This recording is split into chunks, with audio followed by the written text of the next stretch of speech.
আসসালামু আলাইকুম এভরিওয়ান, সবাই কেমন আছেন? আমি আলহামদুলিল্লাহ বেশ ভালো। আজকের ব্লগে থাকছে দুপুরে রান্না বান্না, অনেকগুলো বিয়ের শপিং, সেই সাথে অনেক খুশির একটা খবর। চলুন শুরু করা যাক আজকের ব্লগটা। আমরা সকালে নাস্তা করে নিয়েছি। এখন মুস্কান আর আমরিন স্কুল থেকে এসে ওদের সকালে নাস্তা খাচ্ছে। এখন দুপুরে রান্নাবান্নার কাজ শুরু করতে হবে। বেশ কয়েকদিন ধরে আম্মা বলছিল ওনার ক্ষেতের শাক রান্না করার জন্য, সেজন্যে আম্মা ওনার বেলকনি থেকে শাক তুলে দিচ্ছে। আম্মা আমাদের 2 ফ্ল্যাটের 3টা বেলকনিতে অনেকগুলো ফুল ফল শাক সবজির টব রেখেছে, যেখান থেকে আম্মা প্রায় সময় আমাদেরকে অনেকগুলো করে শাক তুলে দেয়। মাশাল্লাহ বলতেই হবে, আম্মার হাতে কোনো কিছু রোপণ করলে সেটা খুবই সুন্দর করে বেড়ে ওঠে। আম্মা পুরো বেলকনি জুড়ে সব টব লাগিয়েছে। এখন যেটা থেকে শাক তুলে দিচ্ছে এটা হচ্ছে আম্মার বেলকনি, আর বাহির থেকে যে বেলকনিটা দেখা যাচ্ছে এটা হচ্ছে মেজো আপুর বেলকনি। ওই বেলকনিটা একটু বড় হওয়ার কারণে আম্মা ওনার ইচ্ছা মতো শাক সবজি লাগিয়েছে। এখন শুধু এক জায়গা থেকে নিয়ে মাশাল্লাহ অনেকগুলো শাক হয়েছে। এখন চলে এসেছে আমার বেলকনিতে, এখান থেকেও আম্মা অনেকগুলো শাক তুলে নিবে। আম্মাকে বলেছিলাম আজকে শুধু মিষ্টি কুমড়া শাক তুলে দিতে, আজকে শুধু এই শাকটাই রান্না করে নিব। আর এটা হচ্ছে শিমের গাছ, যেটা অনেক বড় হয়েছিল মাশাল্লাহ। এটাতে শীতকালে অনেকগুলো শিম ধরবে আর আমরা খুবই মজা করে খাবো। এই তো আম্মা 2 জায়গা থেকে এতগুলো শাক তুলে দিয়েছে, মাশাল্লাহ মাশাল্লাহ। এই শাকগুলো রান্না করলে অনেক বেশি মজা হবে। এখন শাকগুলো কাটতে বসে গেলাম। প্রথমে আমি শাকের লতা থেকে শাকের পাতাগুলো তুলে নিয়েছি। এখন পাতা থেকে আমি হালকা হালকা আঁশগুলো তুলে নিচ্ছি। এরপর আমার শাশুড়ি আম্মা আসলো, উনি সহ শাক কেটে দিচ্ছে, আমাকে একটু হেল্প করছে।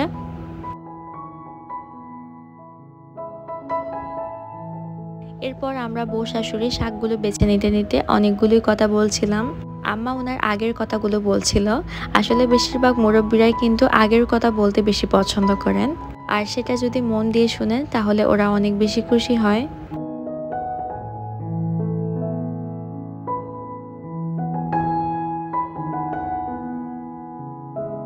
এখন আমি দুপুরে রান্না করতে চলে আসলাম।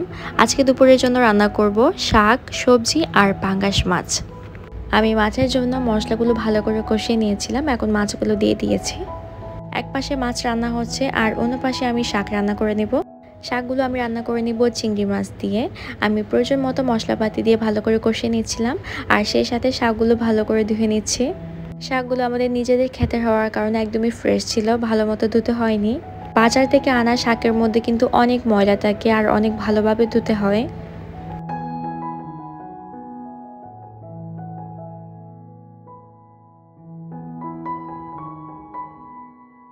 আমি শাকের মধ্যে দিয়েছি সেদ্ধ করা আলু। আমার কাছে এভাবে শাক দিলে বেশি ভালো লাগে। এখন শাকগুলো দিয়ে আমি একটু কিছুক্ষণ কষিয়ে নিব। শাকগুলো কষিয়ে নেওয়ার পর এরকমটা হয়ে গেলে এখন প্রয়োজন মতো পানি দিয়ে দিব।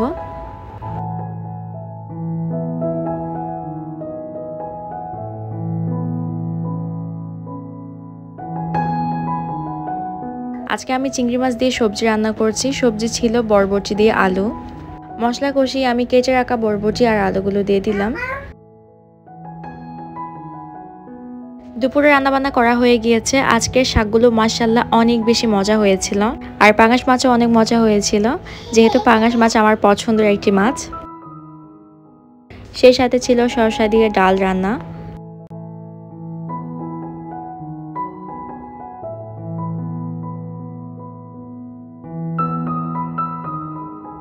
এখন দুপুরে খাওয়া দাওয়ার পর একটা পেঁপে কাটছি। পেঁপের চামড়াগুলো ফেলে দিয়ে কিউব করে কেটে নিচ্ছি। এমনিতেই সব ফ্রুটসই আমার অনেক পছন্দ, পেঁপেও অনেক পছন্দ। অনেকে কিন্তু পেঁপে খেতে চায় না।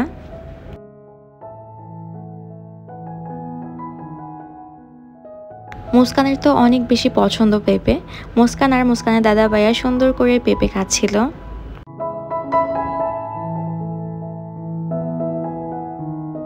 এখন চলে আসলাম আপনাদেরকে কিছু বিয়ের শপিং দেখাতে। এই শাড়ির বক্সটা খুলে দেখলাম, মাশাআল্লাহ এখানে খুবই সুন্দর একটা রেড কালারের শাড়ি। এরপর ছিল স্কাই ব্লু কালারের আরও একটি খুবই সুন্দর শাড়ি। আপনারা চিন্তা করছেন এখানে এত এত বিয়ের শপিং কার জন্য? আমাদের বাসায় আবারও কার বিয়ে হতে যাচ্ছে, তাহলে বলেই ফেলি কার বিয়ে। বিয়েটা হচ্ছে আমার দেবরের। সব কিছু একদমই হঠাৎ করেই হয়ে যাচ্ছে, কোনো প্ল্যানিং ছিল না। অনেক আগে থেকেই কথা ছিল বিয়েটা হবে, তবে এই সময়টাতে হবে সেরকম কথা ছিল না। এরপর খুবই তাড়াহুড়া করে সবাই গিয়ে বিয়ের শপিংটা করে নিয়ে আসলো। এখানে আমাদের নতুন বউকে যা যা দেওয়া হবে সব কিছুই শপিং করে নিয়ে এসেছে। এখানে ছিল অনেক কিছুই, শাড়ি, থ্রি পিস, জুতা, জুয়েলারি আর অনেকগুলোই কসমেটিক্সের জিনিস। খুবই সুন্দর কিউট একটা আইশ্যাডো প্যালেট, খুবই সুন্দর লাগছিল। এরপর ছিল নিত্য প্রয়োজনীয় জিনিস, তেল, শ্যাম্পু, পাউডার, পেপসোডেন্ট সব কিছুই। এখন আমি সবগুলো জিনিস খুবই সুন্দর করে একসাথে গুছিয়ে রাখছিলাম আমাদের নতুন বউয়ের বাড়িতে পাঠানোর জন্য। এছাড়া নতুন বউয়ের ফ্যামিলিকে দেওয়ার জন্য সব কেনাকাটা করা হয়েছিল। বউয়ের মা, বাবা, ভাই, বোন সবার জন্য শপিং করা হয়েছিল। আসলে সব কিছুই ভিডিও রেকর্ড করা হয়নি। দেন আমি বিয়ের যে শাড়িটা সেটা বিয়ের শাড়ির বক্সে রেখে দিয়েছিলাম। এরপর আমি একটা বড় সুটকেস নিয়েছি, যেটার মধ্যে আমি শাড়ি, থ্রি পিস যাবতীয় যা যা ছিল সব কিছুই দিয়ে দিয়েছি একসাথে। এভাবে বউয়ের বাড়িতে পাঠাতে হয় সব কিছু একসাথে।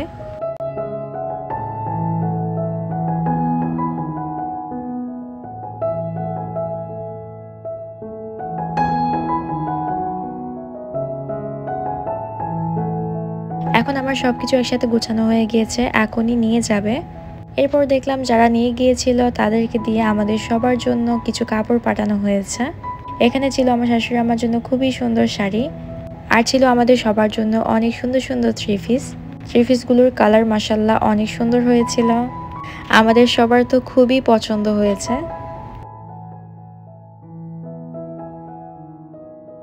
আমাদের বাসার মেয়েদের জন্য ছোট বড় সবার জন্য পাঠানো হয়েছিল। এগুলো ছিল আমার ননাসের মেয়েদের জন্য, আর আমার মেয়েদের জন্য ছিল, সবার জন্য ছিল। সব কাপড়ই মাশাল্লাহ অনেক সুন্দর হয়েছে। এই হোয়াইট কালার কাপড় দুটি ছিল আমার ছোট মেয়ের জন্য আর আমার দেবরের মেয়ের জন্য। কাপড়গুলো আমার খুবই ভালো লেগেছে। আমার আজকের ব্লগটি এই পর্যন্তই, দেখা হবে পরবর্তীতে বিয়ের ব্লগ নিয়ে।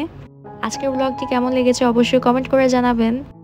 ভালো লেগে থাকলে একটা লাইক দিয়ে যাবেন, নতুন হলে সাবস্ক্রাইব করবেন। আল্লাহ হাফেজ, আসসালামু আলাইকুম।